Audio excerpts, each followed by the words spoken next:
আজি মই আপোনালোকক দেখুৱাম কেনেদৰে vivo মোবাইলত জেনেৰেলি স্ক্ৰীনশ্বট কৰা হয়। প্ৰথমতে আপোনালোকে এইখন পেজ উলাই ল'ব।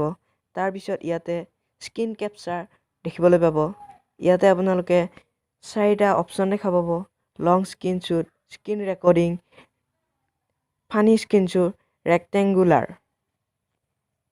ইয়াত আপোনালোকে যেনেধৰণে আপোনালোকৰ ইচ্ছা তেনেধৰণে স্ক্ৰীনশ্বট কৰিব পাৰে। আপোনালোকে লং স্ক্ৰীনশ্বটত ক্লিক কৰি ইয়াত আপোনালোকৰ প্ৰয়োজনীয় যিখিনি স্ক্ৰীনশ্বট কৰিব লাগে সেইখিনি আপোনালোকে সিলেক্ট কৰিব পাৰে। তাৰ পিছত আপোনালোকে ইয়াত সেভ কৰি দিব। তাৰপিছত আপোনালোকৰ গ্যালাৰীত এই ফটোখন সেভ হ'ব। তাৰ পিছত আপোনালোকে ইয়াত স্ক্ৰীন ৰেকৰ্ডিং কৰিব পাৰে।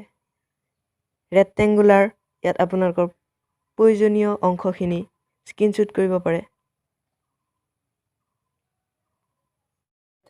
আপোনালোকে ফানি স্ক্ৰীনশ্বট আছে, ইয়াতে আপোনালোকৰ ফানি স্ক্ৰীনশ্বট কৰিব পাৰে। এনেকুৱা এৰিয়া কাট কৰি ল'ব পাৰে, তাৰপিছত ছেভ কৰি দিব পাৰে।